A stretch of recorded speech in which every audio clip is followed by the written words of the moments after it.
बहुत बड़े स्तर पे यंत्र मंत्र तंत्र का प्रयोग हुआ है। दाम दंड भेद की हर सीमाओं को लांघकर चुनाव आयोग ने भाजपा की मदद करने का कार्य किया। हरियाणा के अंदर चुराने का काम इन्होंने किया। हरियाणा का जनादेश, हरियाणा का हरियाणा की जन भावना को धोखा देने का काम किया। जन भावना बदलाव की थी, लेकिन कहीं ना कहीं इन्होंने अपनी मैनेजमेंट, अपनी टूल किट, साम दाम दंड भेद, यंत्र मंत्र तंत्र की राजनीति, जो मैं पहले दिन से कह रहा हूँ। राहुल गांधी बीजेपी सरकार पर वोट चोरी का संगीन आरोप लगा रहे हैं। इसी बीच हरियाणा कांग्रेस भी वोट चोरी को मुद्दा बनाकर सरकार से जवाब मांग रही है। सोनीपत के अंबेडकर पार्क पहुंचे सांसद दीपेंद्र हुड्डा ने तो यहां तक कह दिया कि हरियाणा विधानसभा चुनाव में भी जन भावनाओं से खिलवाड़ हुआ है। लहर कांग्रेस के पक्ष में थी, लेकिन सरकार भाजपा की बन गई क्योंकि बीजेपी ने चुनाव में खिलवाड़ किया है। चुनाव आयोग की निष्पक्षता की बात है और जिस तरीके से पूरे देश में सवाल उठ रहे हैं, और राहुल जी ने तथ्यों के साथ बात रखी है। एक बात उन्होंने एक आदमी का नाम लिया, जिस एक आदमी के 10-10 वोट बने थे, उसका नाम बताया। ये सारी बातें जो हुई हैं, और इलेक्शन कमीशन उसका कोई जवाब नहीं दे रहा है, दुर्भाग्यपूर्ण है। इलेक्शन कमीशन जवाब दे। आज ये प्रश्न चिन्ह केवल चुनाव आयोग पे नहीं, देश के प्रजातंत्र पे और संवैधानिक व्यवस्था पे प्रश्न चिन्ह। अगर चुनाव आयोग अपनी साख नहीं बचा पाएगा तो मैं समझता हूँ कि लोकतंत्र के लिए अच्छे संकेत नहीं है। और इसीलिए हम मांग करते हैं कि राहुल जी के सारे प्रश्नों का जवाब दिया जाए। हरियाणा में भी बहुत बड़े स्तर पे यंत्र मंत्र तंत्र का प्रयोग हुआ है। साम दाम दंड भेद की हर सीमाओं को लांघकर चुनाव आयोग ने भाजपा की मदद करने का कार्य किया। हरियाणा के अंदर कभी चुनाव की डेट बदलने की बात से लेकर, कभी डेट को दोबारा बदलने की बात से लेकर, और जैसे मैंने कहा कि हर तरह के हथकंडों को अपनाने का काम भाजपा ने किया।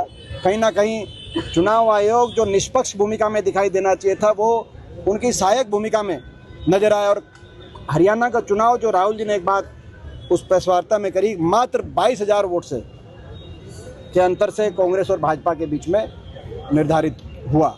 ऐसे में चुनाव आयोग की भूमिका पे प्रश्न चिन्ह उठना स्वाभाविक है। इन बातों का जवाब दे सरकार, ऐसी हमारी मांग। यात्रा निकाली जा रही है। सोनीपत में हमारे बहुत से साथी जो लगातार जनहित के मुद्दे उठा रहे थे, हमारे पार्षद, उनकी सुनवाई हुई नहीं। भाजपा ने बहुत से वायदे किए, उन वायदों को पूरा बीजेपी कर नहीं रही, उसके विपरीत काम कर रही है। ऐसे समय में ये सभी साथियों ने निर्णय किया है कि ये एक यात्रा के माध्यम से चंडीगढ़ तक जाकर सोनीपत की आवाज़ भी बुलंद करेंगे, और प्रदेश में भी जो मैनिफेस्टो में बीजेपी ने जो वायदे किए थे, उनके वायदों के प्रति लोगों का ध्यान आकर्षित करें। अरविंद शर्मा कह रहे हैं 4-4 वोट का जो जिक्र आप मंच से कर रहे थे। ये मुझे लगता है कि उनके मुंह से निकला है, मगर ये एक बहुत बड़ा, अब मेरे को ऐसा विश्वास हो रहा है कि 19 में चुनाव कैसे जीते थे समझ में आ रहा है, क्योंकि ऊपर और नीचे इनकी सरकार थी। ऊपर नीचे इनकी सरकार थी। अगर ये था तो चुनाव आयोग क्या कर रहा था? और यानी कि ये बीजेपी के कि कहीं ना कहीं इलेक्शन मैनेजमेंट टूल किट का हिस्सा रहा होगा ये वोट बनवाना, जो राहुल जी ने प्रेस कॉन्फ्रेंस में जो बात दिखाई, और उसी आधार पर हरियाणा की भी सारी मतदाता सूचियों को हम दिखवाने का काम करेंगे। 2019 के चुनाव को लेकर क्या कोर्ट का दरवाजा खटखटाएंगे आप? चुनाव ये देखिए, अभी तो हम ये जो मौजूदा 24 में जनादेश को चुराने का काम इन्होंने किया। हरियाणा का जनादेश, हरियाणा का हरियाणा की जन भावना को धोखा देने का काम किया। जन भावना बदलाव की थी, लेकिन कहीं ना कहीं इन्होंने अपनी मैनेजमेंट, अपनी टूल किट, साम दाम दंड भेद, यंत्र मंत्र तंत्र की राजनीति, जो मैं पहले दिन से कह रहा हूँ। तो अब मतदाताओं सूचियों को हम और बाकी चीज़ों को हम अच्छे से, इसमें हमारी एक टीम भी लगी हुई है, करण सिंह दलाल जी उसके टीम के रूप में उसको जिम्मेदारी उनको दी हुई है। दलाल साहब को आपने देखा होगा, समय समय पे हम बातें लेके आते हैं। हमारे बहुत से कैंडिडेट्स ने इलेक्शन पेटिशंस भी किए हैं, तो हम उस रूप को, उस बात को, प्रक्रिया को आगे बढ़ाएंगे। दीपेंद्र जी, हरियाणा में क्राइम को रोकने के लिए जो पोर्टल होता था जिसके माध्यम से क्राइम पता लगता था, हर आम आदमी को पता लगता था कि उसका क्या मामला है, उस पर जो है अंकुश लगा दिया गया है सरकार के माध्यम से या उसके जो प्रशासनिक लोगों हैं, ताकि अब क्राइम में अखबारों में दिखाई नहीं देता। इसी वजह से क्या देखिए, जो सरकार ने जो क्राइम का पोर्टल था हरियाणा पे, उस पे अंकुश जो लगाया है सरासर गलत है। अंकुश लगाना है तो क्राइम पे अंकुश लगाएं। आज क्राइम आउट ऑफ कंट्रोल हो गया, ये फिरौती प्रदेश बन गया हरियाणा। जेलों से, विदेशों से धड़ाधड़ फिरौती आ रही हैं। यहाँ के जो एक STF बनी थी, स्पेशल टास्क फोर्स, उसके हरियाणा पुलिस के जो उसके इंचार्ज है, वो कह रहे हैं कि 80 गैंग हरियाणा में बेकाबू हो गए। तो 80 गैंग, अगर हरियाणा के अंदर 80 गैंग और कितने गैंगस्टर्स, और ये संगठित अपराध की बात है। तो इस तरह का संगठित अपराध अगर हरियाणा में इस स्तर पर अगर पहुंचेगा, तो मैं समझता हूं कि आम नागरिकों की सुरक्षा व्यवस्था की क्या स्थिति होगी, आप अंदाज़ा लगा सकते हैं। हमारी मांग है, और इसमें मैंने एक बड़ी बात कही कि आज उसमें एक और कारण ये है कि पुलिस प्रशासन और सीनियर अधिकारी मुख्यमंत्री जी को मुख्यमंत्री नहीं मान रहे, क्योंकि उनको पता है डोर किसी और के पास है।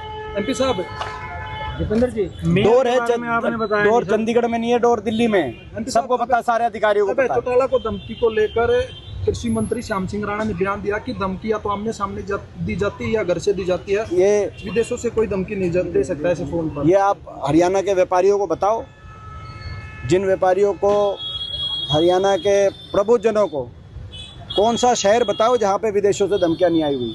दीपेंद्र जी, क्या कौन सा छोटे कस्बा भी बता दो आप। ये स्थिति है, तो ऐसे बेतुका बात करने का फायदा नहीं। मैं सर पूछ रहा हूँ उसके बारे में बताइए, बहुत नजदीक है। आपकी बात मैंने नोट कर ली ना, होगी। दीपेंद्र जी, आपकी बात नोट कर ली। संगठन घोषित नहीं कर पा रही है, संगठन घोषित नहीं कर पा रही है, क्या कारण? हमारा प्रक्रिया काफ़ी एडवांस स्टेज में है, जल्दी आपको इस पे भी पता चलेगा। उम्मीद है कि जल्दी होगा। वोट की लूट पर बीजेपी कह रही है कि अगर वोट की लूट हुई है तो कांग्रेस के चुने हुए प्रतिनिधि इस्तीफा क्यों नहीं दे देते? बीजेपी का कहना